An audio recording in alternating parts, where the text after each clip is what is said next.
La liste des espèces menacées d'extinction s'allonge encore dangereusement. 60% des primates sont désormais concernés.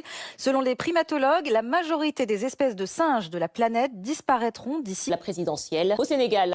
Donc tant que commencé wuñ di ooyee homme politique yi ay golo ay yeneen ak moo humilier leen duñu bàyyi seen pratique yi ñu nekkee. bàyyiwuma sama wàll rek lay défendre kon son ko daal ku ko gis nga doome xaram. moom laa wax doome xaram ju bona joo xam ne rey moo dagan ci moom. dafa am ñu réew mais est-ce que réew am na dama wax ci teew dama foog ni dañu beew xam naa pour man se boo ko amul égal lekk riba. xool leen yàq der kañ la commencé mu ngi commencé depuis l'arrivée de Macky Sall au pouvoir parce que dafa armé ay nitam ne leen képp ku nga xamante ni mu ngi dénoncé lu ñaaw li ma nekk di def taxaw leen ngeen sosal ko waxal ko wax ju bon dem leen uti sax ay yëfu dof ne moom moo ko def. ba pare it ngeen laaj ko xaalis bi mu yor fu mu ko jëlee Sénégal loi bi moo tere ñuy fa bu xaalis di la may.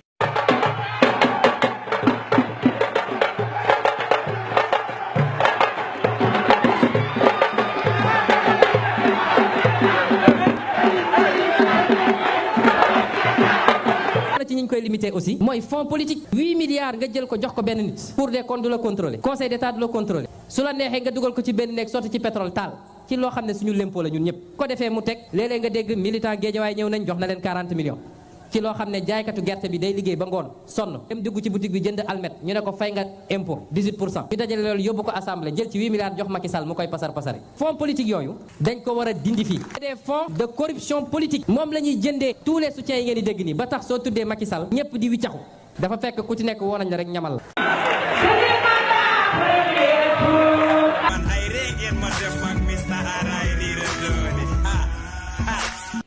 nee na dañ koy mayub xaalis mu koy jël ñi koy may ñan lañu.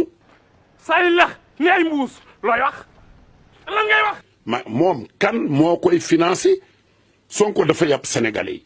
Sénégal loolu la benn waaye moom parti bi c'est la seule constante mooy jënd chaise yi mooy fay siège bi nun nag duñu parti yooyu wax dëgg yàlla ñi daje ci parti bi ci ay cadre ay kàngam ay intellectuel ay homme d'affaires lu ñu bëgg a def su ku nekk lambee poos ñu def ko man ñu nekk bitim réew di cotiser pour yow ñëpp a ngi fu ne ñu ngi cotiser pour parti bi donc non yooyu yëpp amatul parce que dañu viré dama ne man maa ngi sant yàlla ndax li may dundee am naa ko kuy jàppale nag jàppaleel projet bi parce que nu munti demee na doon du leew te dagan rek fees ak ñàkk fees dërëm ak 100 millions na leew rek te dagan.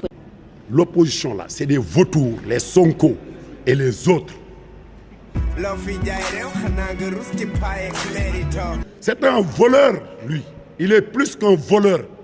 Pour ternir l'image des gens jaral na leen lu ne ils n'ont pas de vergogne yàq der saltel xaste loolu kese lañ mën. mais amu leen fayda yéen jeunesse sénégalaise. Le président n'a pas de confiance pour les jeunes aujourd'hui mais l'Afrique ils ont la responsabilité plus que les vieilles.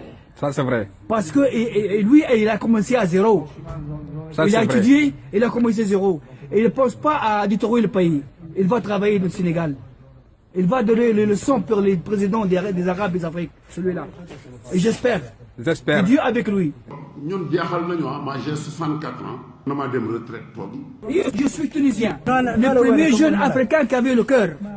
Les vieilles présidents des Arabes et Afrique nous ont pas le cœur. ñun mag ñi màgget ñooy tontu Sonko. Il s'appelle Ousmane Sonko. Les vieilles présidents pensent à voler l'argent et porter en Suisse pour échapper. Ça, c'est il avait le cœur. Et il m'a fait grand plaisir que moi aussi je suis africain. Moi, je te jure, ce visage, il n'a pas de vilaine. Il connaît toutes les situations des jeunes, les situations des Afriques. Je te jure. Il m'a fait un grand plaisir. Les vieilles, ils n'ont pas le courage de travailler, de faire les responsabilités de la vie. Sonko sumay doom la maaseel. ma ne ko yaa ñàkk jom. Le blogueur milite pour cette pétition en faveur d'un débat à la présidentielle sénégalaise. Lui interpelle directement les candidats sur les réseaux sociaux. 4 candidats sur 7 ont déjà dit oui au débat. Ousmane Sonko du PASTEF est le premier. Macky Sall n'a pas répondu au tweet de cette étudiante de Sciences Po Paris qui l'interpelle la première sur le sujet. Mais selon son conseiller à la communication, le président n'est pas intéressé. dañ ñëw accepté ñu def débat. duma ko def. bu ko yàlla mayoon fis ba mu ñëw toog ne day débat buy ñibbi du yóbbaale yi rek politique boo ragalee débat doo dem de ku la saaga saaga ko ku la dóor ko ku poñe nga poñe bu xottee sa mbubb nga xotti mbubb xool la vous êtes au pouvoir. c'est-à-dire Sénégal defe naa ni ñuy defee politique moo ñaaw ñun de kenn yaruñu ci saaga ak xaste wala yu mel noonu suñu politique ñun dañ ko teg ci xam ak xam-xam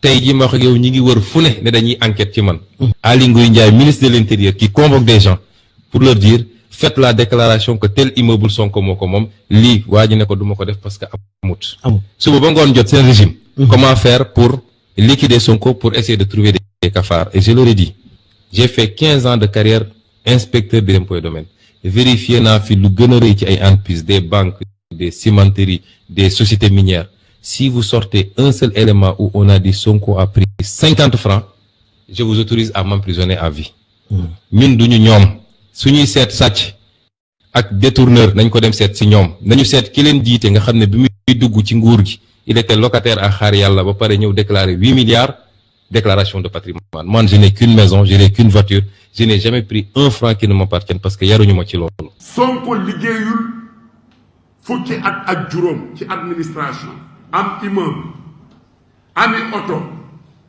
di voyager ci avion yi ak i groupe nit. yaa mën a fen ngay lay rek di ma fenal rek tayoo ko nag sa jukko la tooñ. fan lay jëlee xaalis bi ñu ne loi réew mi day tere ku maye xaalis ngeen toog di ko xool. xam nga ñoom ni ñuy fonctionner. mooy seen parti ni ñuy fonctionner parti bi benn nit a koy moom.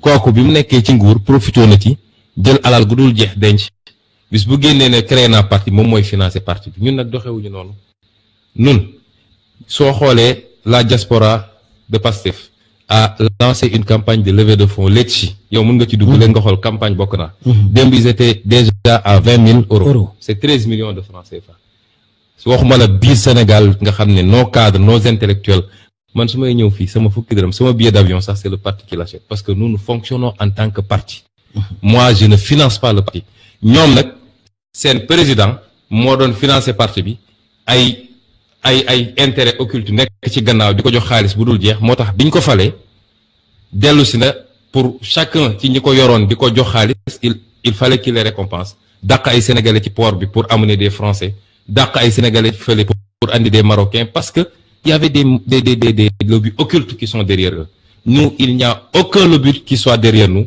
et nous sommes le seul parti il paraît que c'est deux d'ailleurs sur 303 partis nous sommes le seul boo xam ne chaque année on dépose nos états financiers au ministère de l'Intérieur ne leen lii la ñu am cotisation la fii la jóge fii la jóge fii la jóge lii lañ ci dépensé. mais maanaam seen origine xaalis bi dañ koy déposer te loolu c'est une obligation légale APR n'a jamais déposé ces obligations la loi de 81 dit que chaque année à la fin de l'année tous les partis doivent déposer leur bilan l'APR n'a jamais fait parce que milliards yi ñuy yor di ko wër di ko distribuer ci dëkk bi il faut pas justifier l'origine des fonds.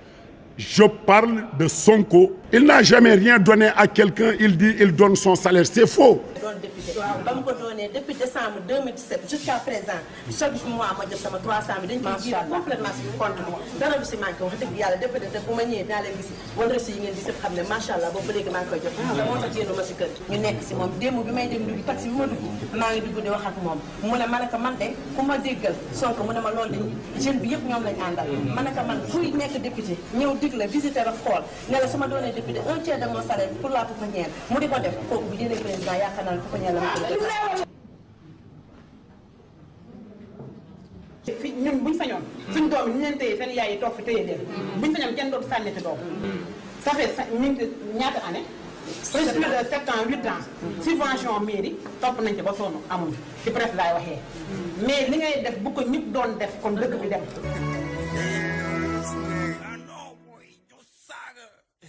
da ngeen rus nigga